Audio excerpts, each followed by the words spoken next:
بسم اللہ الرحمن الرحیم۔ سب سے ضدی تسبیح یہ تسبیح ضد کر کے اللہ کریم سے اپنی ہر بات منوا لیتی ہے۔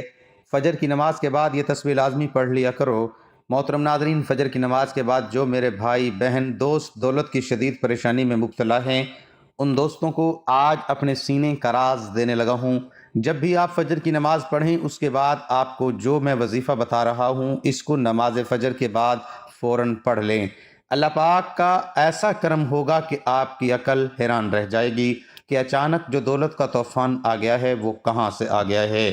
آپ بس میرا آج کا وظیفہ میں ایک خاص تسبیح کا جو میں آپ کو بتانے لگا ہوں، اس کو صرف ایک بار نماز فجر کے بعد پڑھ لو، آپ کی دولت کی جو کمی ہے وہ ختم ہو جائے گی۔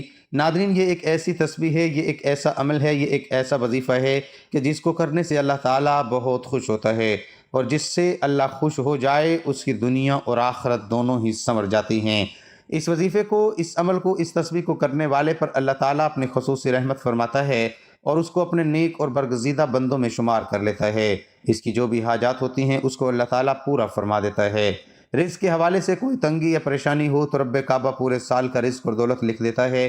میرا رب نصیب اور تقدیر کے بند تالوں کو کھول دیتا ہے، کیونکہ اس عمل کو کرنے سے، اس وظیفے کو کرنے سے اللہ تعالیٰ نصیب اور تقدیر کے فیصلے کر دیتا ہے۔ آپ کسی بھی دن اس تسبیح کو، ایک ایسا خاص وظیفہ جو آپ کے حوالے کر رہا ہوں، جس کو پڑھنے والا رب کعبہ سے بیٹھے بیٹھے کروڑوں کی خواہش بھی کرے گا تو میرا رب کروڑوں روپیہ عطا فرمائے گا۔ یہ وظیفہ پڑھنے والے سے رب خوش ہو جاتا ہے، اور جس بندے سے رب خوش ہو جائے اس کا ذکر فرشتوں سے کرتا ہے، نام لے کر پکارتا ہے اور حکم جاری کرتا ہے کہ جاؤ اس بندے کی ہر حاجت کو پورا فرما دو، اس کا ہر مقصد پورا فرما دو، یہ جو مانگتا ہے، جیسا مانگتا ہے، غیبی خزانوں سے جھولیاں بھر دو۔ اللہ والو، اب رب کی ذات جب دینے کو تیار ہے تو تم لوگ لینے سے کیوں انکاری ہو؟ اس کے علاوہ ناظرین، میں اپنی تمام بیٹیوں سے گزارش کرتا ہوں جس کے رشتے نہیں ہو رہے، میں آپ میں سے بہت سی بیٹیاں، بہت سی بہنیں ایسی بھی موجود ہیں جن کے رشتے نہیں ہو رہے، بہترین رشتوں کے اسباب چاہتے ہیں، من پسند نوکری چاہتے ہیں، قرض دار ہیں، قرض سے نجات چاہتے ہیں، میاں بیوی میں محبت کی کمی ہے، تڑپنے والی محبت چاہتے ہیں، نافرمان اولاد ہے، نافرمان شوہر ہے۔ آپ یہ وظیفہ ایک بار کیجئے، جس مقصد کو ذہن میں رکھ کر کریں گے، میرا رب اس مقصد کو ایک ہی دن میں پورا فرمائے گا۔ اب رب سے مانگنے کا وقت ہے۔ اب رب کی ذات جب خود دینے کو تیار ہے تو پھر کیوں نہ رب سے مانگ لیا جائے۔ اگر میں یوں کہوں کہ یہ تسبیح پڑھنے والا خوش قسمت ہے، یہ تسبیح پڑھنے والا پہاڑ جتنا خزانہ بھی مانگے گا تو ایک دن کے اندر مل جائے گا۔ آئیے، جو لوگ اپنے گھر سے بے سکونی، بے برکتی کا خاتمہ چاہتے ہیں، گھر کے حالات کو بدلنا چاہتے ہیں، وہ ایک بار یہ وظیفہ لازمی کریں، پوری توجہ سے رب سے مانگیے۔ صرف ایک تسبیح پڑھنی ہے، یہ تسبیح عرش الہی سے ٹکرا جاتی ہے، تقدیر کے بند تالوں کو کھلوا دیتی ہے۔ یہ تسبیح راستے میں تمام مشکلات، پریشانیوں کو ختم کرتے ہوئے ہر قدم پر کامیابی کو آپ کا مقدر بنا دیتی ہے۔ آپ نے رب کے صفاتی نام پڑھنے ہیں، زیادہ لمبا وظیفہ نہیں ہے اور نہ ہی زیادہ مشکل وظیفہ ہے۔ یہ عمل بہت ہی آسان ہے، آپ نے کامل یقین کے ساتھ، پوری توجہ کے ساتھ اللہ پاک کے صفاتی نام پڑھنے ہیں۔ ان کو پڑھنے کا اور اس عمل کو کرنے کا طریقہ آپ کو بتاتے ہیں۔ ناظرین، اگر آپ کو پیسوں کو لے کر جتنے بھی مسائل ہیں وہ حل ہو جائیں گے۔ آپ کا جو بھی مسئلہ ہے، آپ کو اگر کاروبار میں رکاوٹ ہے، کوئی بھی کام میں ہاتھ ڈالتے ہیں تو نقصان ہو جاتا ہے، تو ان تمام پریشانیوں کو ختم کرنے کے لیے اور اللہ کی رضا حاصل کرنے کے لیے بہت ہی مجرب وظیفہ ہے۔ ناظرین محترم، نماز فجر اسلام کی سب سے اہم عبادت میں سے ہے، جس میں بے پناہ فضیلت، نورانیت اور برکت چھپی ہوئی ہے۔ یہ دن کے آغاز میں اللہ سے تعلق کو مضبوط کرتی ہے اور دل کو سکون و اطمینان عطا کرتی ہے۔ فجر کی نماز پڑھنے والوں کے چہروں پر نور ہوتا ہے اور یہ نور دنیا اور آخرت میں کامیابی کا ذریعہ بنتا ہے۔ احادیث میں آیا ہے کہ فجر کی نماز پڑھنے والا اللہ کی حفاظت میں ہوتا ہے۔ یہ نماز رزق میں برکت، گناہوں کی معافی اور نجات کا ذریعہ ہے۔ اہل ایمان کے لیے یہ قرب الہی کا سب سے بہترین وقت ہے۔ تو قرب الہی حاصل کرنے کے حوالے سے آج آپ کی خدمت میں نماز فجر کے وقت ایک ایسی تسبیح پڑھنے کا عمل لے کر حاضر ہوئے ہیں کہ جو عرش پر ہلچل مچا دیتی ہے۔ انسان جو منہ سے مانگتا چاہتا ہے، اللہ تعالیٰ اس کو عطا کر دیتا ہے، کیونکہ اس کی صبح کا آغاز ہی اللہ تعالیٰ کی بابرکت عبادت سے ہوتا ہے۔ تو صبح کے وقت یہ تسبیح پڑھنے سے نہ صرف گناہ معاف ہو جاتے ہیں، بلکہ جو بھی فجر کے وقت یہ تسبیح پڑھتا ہے، اللہ تعالیٰ اس کے دن بھر کی تمام حاجتوں کو پورا کرتے ہیں، اللہ اس کی پریشانیوں کو دور کرتا ہے، اللہ اسے بے شمار رزق دیتے ہیں، غیب سے رزق ملتا ہے۔ رسول اکرم صلی اللہ علیہ وسلم نے فرمایا، جو شخص صبح فجر کی نماز کے بعد جو پڑھے تو قیامت کے دن اس سے افضل کسی کا عمل نہیں ہوگا، سوائے اس شخص کے جس نے اس کے برابر یا اس سے زیادہ ان کلمات کو پڑھا۔ ناظرین، فجر کی نماز کے بعد جو یہ تسبیح پڑھتا ہے عرش پر ہلچل مچ جاتی ہے۔ اللہ تعالیٰ اپنے بندے کی حاجت کو پورا کرنے کے لیے فرشتوں کی دوڑیں لگا دیتے ہیں، اس کے ہر معاملات میں اس کی مدد کرتے ہیں، اس کے منہ سے ہر لفظ پر اللہ تعالیٰ کن لکھ دیتے ہیں۔ محترم ناظرین اکرام، ایک بہت ہی خاص اور مجرب وظیفہ لے کر آپ کی خدمت میں حاضر ہوا ہوں، جس کو آپ فجر کی نماز کے بعد پڑھ لیں، لاکھوں کا قرض بھی ختم ہو جائے گا، حاجت ایک دن میں پوری ہو جائے گی۔ ناظرین، یہ بڑا وظیفہ نہیں اور نہ ہی کبھی آپ کو بڑے بڑے وظیفے بتاتا ہوں، مختصر سا عمل ہے۔ آج کا وظیفہ نہایت ہی مختصر سا وظیفہ ہے۔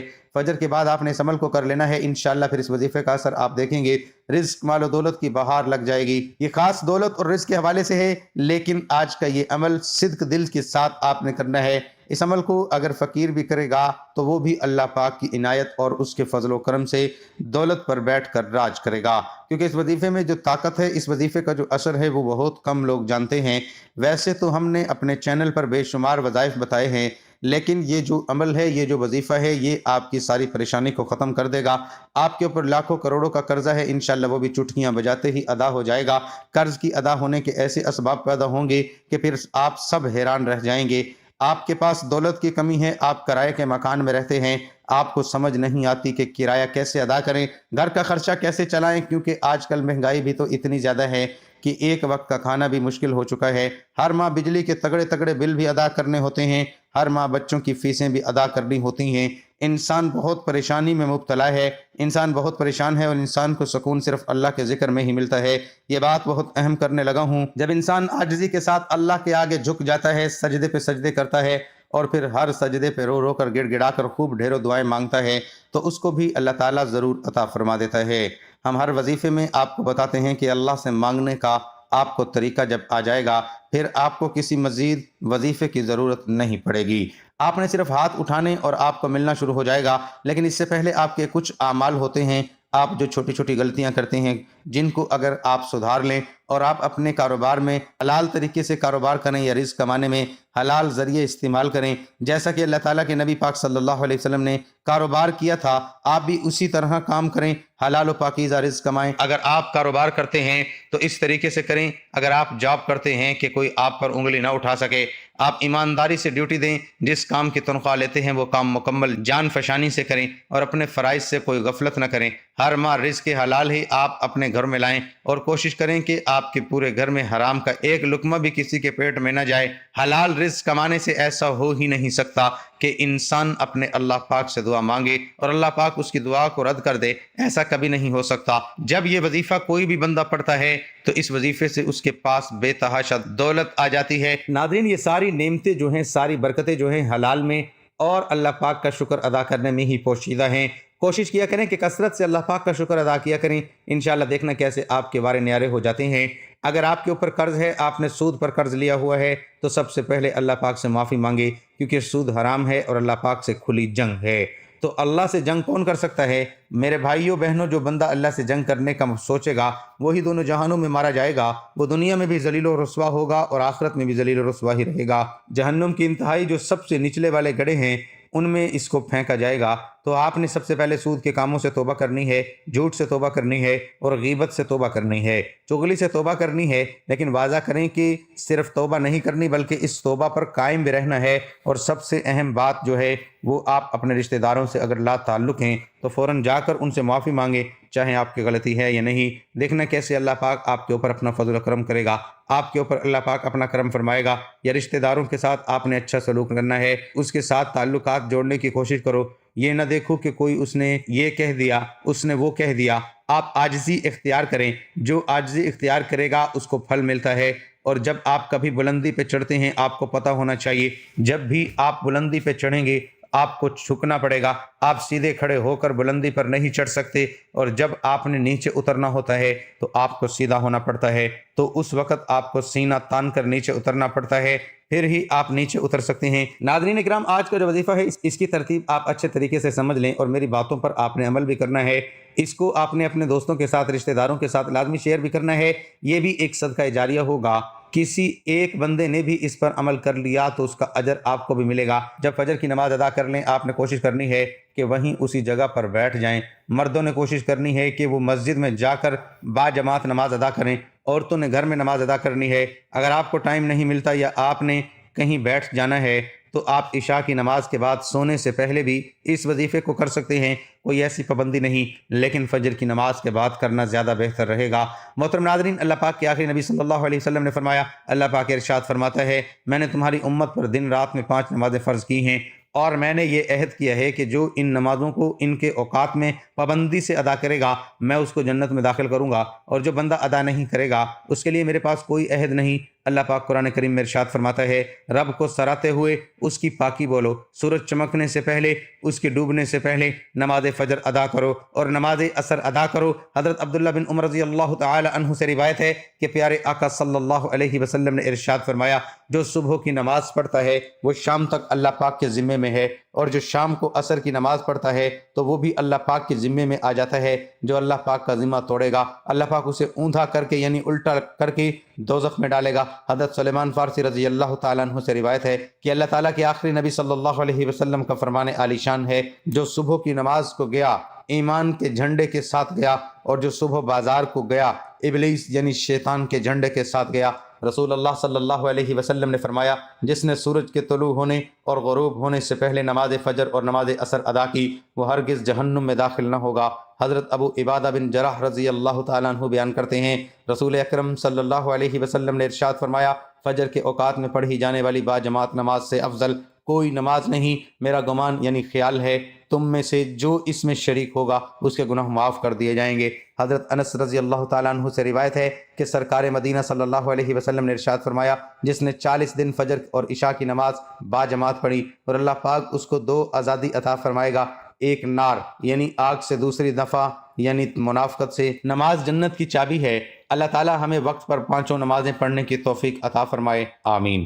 یا الہی فجر میں ہم کو اٹھنے کا شوق دے، سب نمازیں ہم پڑھیں وہ ذوق دے۔ جو صبح کی نماز سورج نکلنے سے پہلے پڑھ لیں یعنی باجماعت نماز ادا کریں، اور اللہ پاک اس کے لیے باقی نمازیں پڑھنا آسان کر دیتا ہے۔ جب اسے موت ہے کہ اللہ پاک اس کے لیے جنت کے دروازے کھول دیتا ہے۔ فجر کی سنتیں دنیا کے خزانوں سے بہتر ہیں۔ اللہ پاک قیامت کے دن اسے اپنا دیدار نصیب فرمائے گا۔ فرمان مصطفیٰ صلی اللہ علیہ وسلم ہے، اے میرے صحابہ، منافق بندے پر بوجھ اور سب سے فاری نماز نماز فجر ہے۔ فجر کی نماز کی فضیلتوں کو مد نظر رکھتے ہوئے گزارش ہے کہ آپ اپنی دنیا اور آخرت سنواریں اور دونوں جہانوں میں کامیابی حاصل کریں۔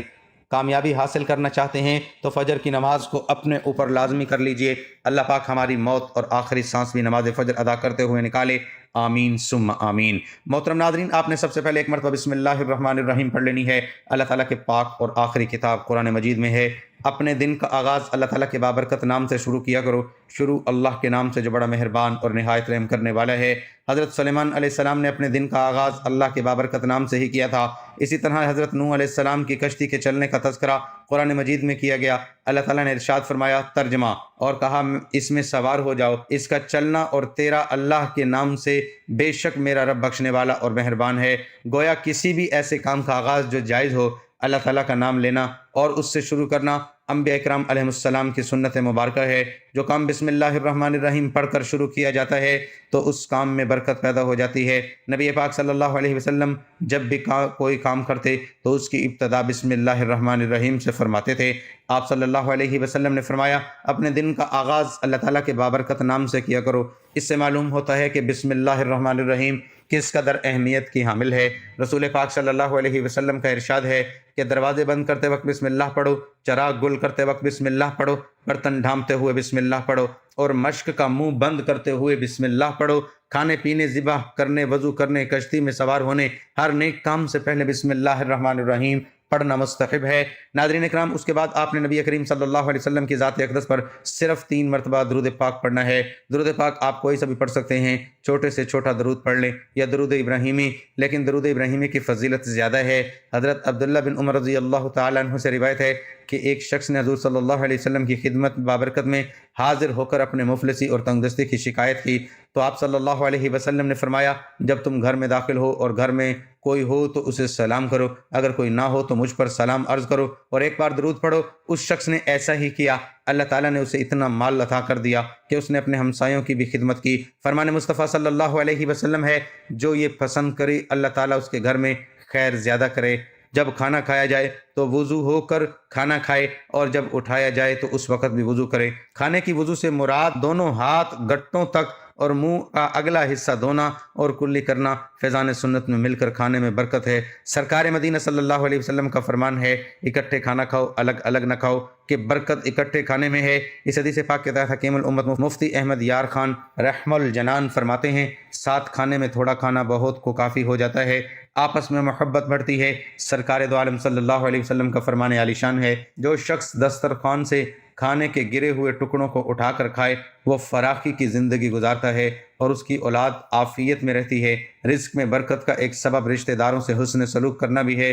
نبی اکرم صلی اللہ علیہ وسلم نے فرمایا جس سے عمر میں اضافہ اور رزق میں زیادتی ہونا پسند ہو تو اسے چاہیے کہ وہ اللہ تعالیٰ سے ڈرے اور صلہ رحمی کرے، سال بھر رزق حلال ملے گا۔ فرمان مصطفیٰ صلی اللہ علیہ وسلم جو بھوکا اور حاجت مندوں کو اگر اپنی حاجت لوگوں سے چھپائے رکھے اللہ تعالیٰ اس کے حلال رزق میں برکت عطا کرے گا۔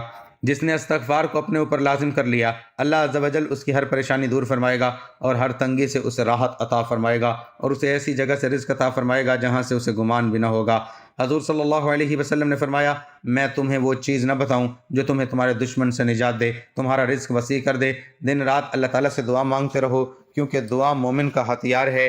محترم ناظرین، تو آپ سب سے پہلے نماز فجر ادا کریں۔ بالکل جو طریقہ بتا رہا ہوں اسی طریقے سے آپ کو عمل کر لینا ہے۔ اپنی طرف سے آپ کو کسی قسم کی کوئی کمی پیشی نہیں کرنی ورنہ آپ کا وظیفہ اثر نہیں کرے گا۔ آپ نماز فجر ادا کر لیں، اس کے بعد آپ وہیں جائیں، نماز پر بیٹھ جائیں اور سب سے پہلے 3 بار درود پاک پڑھنا ہے۔ ایک بار ثواب کی نیت سے میرے ساتھ بھی درود پاک پڑھیے گا۔